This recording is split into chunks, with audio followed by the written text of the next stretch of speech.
Nous allons donc revenir sur les règles principales du cours sur les équations. Alors, tout d'abord, il faut se rappeler que l'on ne change pas une égalité quand on effectue de chaque côté une opération. Nous allons le voir sur des exemples.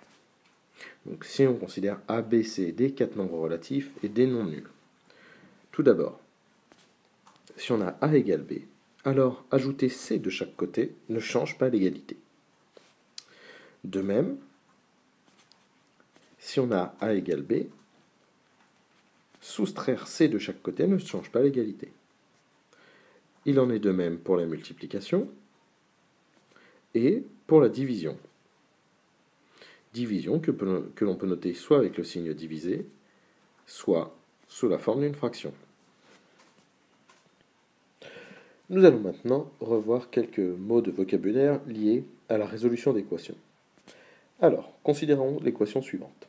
Je vous rappelle que une équation est une égalité dans laquelle il y a un nombre qu'on ne connaît pas. Ce nombre, souvent noté x mais qui peut être remplacé par n'importe quelle autre lettre, est appelé l'inconnu.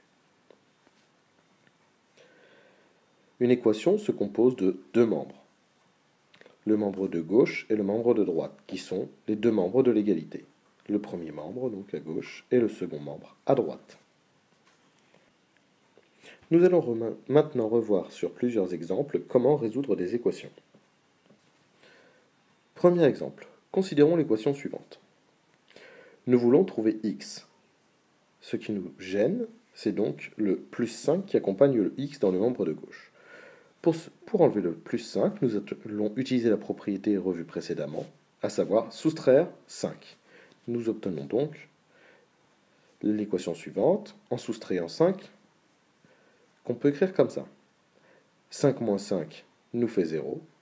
Nous pouvons donc écrire que x égale 7, puis le 7 venant de 12 moins 5. Second exemple. Si nous considérons 3x égale 15, je vous rappelle qu'entre le 3 et le x, il y a une multiplication. Le contraire de la multiplication étant la division, nous allons diviser chaque membre par 3. Nous pouvons ainsi simplifier les 3. À gauche, il nous restera x, et à droite, il nous restera 5. Résultat de la division de 15 par 3. Troisième exemple. Considérons l'équation x sur 7, autrement dit x divisé par 7, égale moins 11. Pour enlever le 7, il va falloir appliquer l'opération inverse de la division, à savoir la multiplication. Nous allons donc multiplier de chaque côté par 7. Les 7 se simplifient à gauche, nous laissant juste x. Quant à droite, nous obtenons moins 11 fois 7 égale moins 77. Appliquons tout cela à la résolution d'une équation plus complexe, en considérant l'équation suivante, 3x moins 9 égale moins 5x moins 7. Tout d'abord, il va falloir que nous mettions tous les nombres dans un même membre. Pour cela, nous allons essayer d'enlever le moins 9, en faisant plus 9 à chaque membre.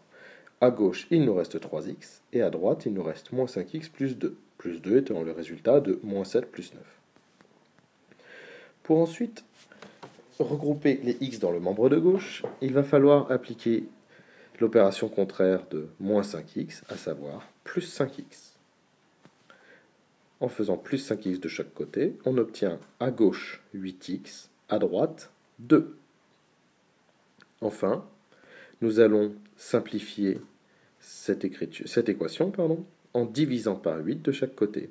À gauche, il nous reste x et à droite 2 huitièmes. Bien entendu, cette fraction est simplifiable en 1 quart. Attention, il ne faut pas oublier de terminer par une phrase de conclusion disant que 1 quart est solution de l'équation. Vous êtes maintenant prêts pour passer aux exercices. Je vous rappelle également que le cours est disponible en cliquant sur l'image située au-dessus des vidéos.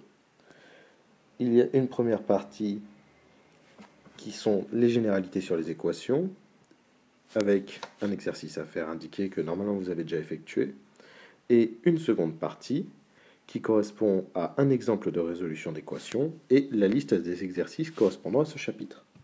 Merci.